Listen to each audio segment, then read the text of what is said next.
Hi అండి, నమస్తే. ఈరోజు మన కిచెన్లో చికెన్ కర్రీ ఎలా ప్రిపేర్ చేయాలో ఈ వీడియోలో మీకు చూపిస్తాను. ఇక్కడ నేను ఐరన్ కడాయిలో ప్రిపేర్ చేస్తున్నాను. స్టవ్ మీద కడాయి పెట్టి తగినంత నూనె వేయాలి. నూనె వేడైన తర్వాత నీట్గా క్లీన్ చేసి పెట్టిన చికెన్ని వేస్తున్నాను. ఇలా వేసిన తర్వాత రుచికి తగినంత ఉప్పు, పసుపు కూడా వేసేసి అంతా కూడా కలిపి మూత పెట్టి మధ్య మధ్యలో కలుపుకుంటూ చికెన్లో నుంచి నీళ్ళు ఊరిన నీళ్ళన్నీ కూడా ఎగిరిపోయే వరకు ఉడికించాలి. ఈ చికెన్ ఉడికేలోపు ఇక్కడ నేను ఎర్రమిరపకాయల్ని మిక్సీ పడుతున్నాను. ముందుగానే ఒక గంట పాటు తగినన్ని మిరపకాయల్ని నీళ్లు వేసి నానబెట్టాలి. ఆ తర్వాత మిక్సీ జార్లో వేసి మెత్తగా పేస్ట్ చేసి పక్కన పెట్టుకోవాలి. ఆ తర్వాత చికెన్ని మధ్య మధ్యలో కలుపుతున్నాను. నీళ్లు చూడండి ఇలా ఊరాయి కదా, ఈ నీళ్ళన్నీ కూడా ఎగిరిపోవాలి. పసుపు కొంచెం తక్కువ అనిపిస్తే పసుపు కూడా వేసి ఇలా కలిపి మళ్ళీ మూత పెడుతున్నాను.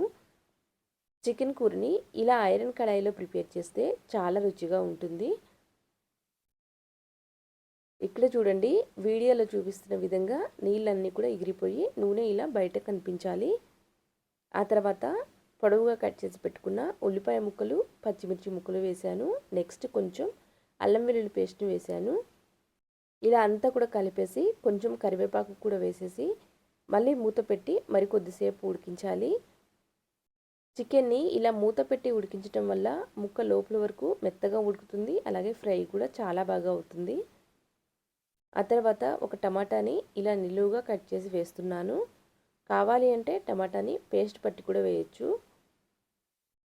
ఇలా వేసిన తర్వాత అంతా కూడా ఒకసారి కలిపేస్తున్నాను. ఇలా కలిపి మూత పెట్టి మరికొద్దిసేపు ఉడికించాలి.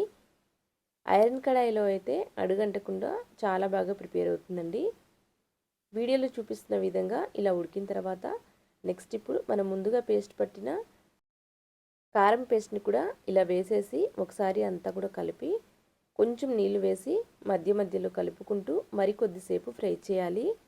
చికెన్ కర్రీని ఎప్పుడు చేసే విధంగా కాకుండా ఇలా ప్రిపేర్ చేస్తే చాలా రుచిగా ఉంటుందండి. ఇప్పుడు మనం వేసిన నీళ్ళన్నీ కూడా ఎగిరిపోవాలి. అప్పటి వరకు లో టు మీడియం ఫ్లేమ్లో పెట్టి చక్కగా ఫ్రై చేయాలి.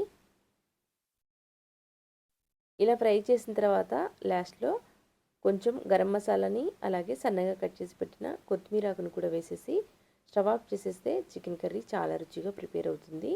అంతే అండి. Thank you for watching.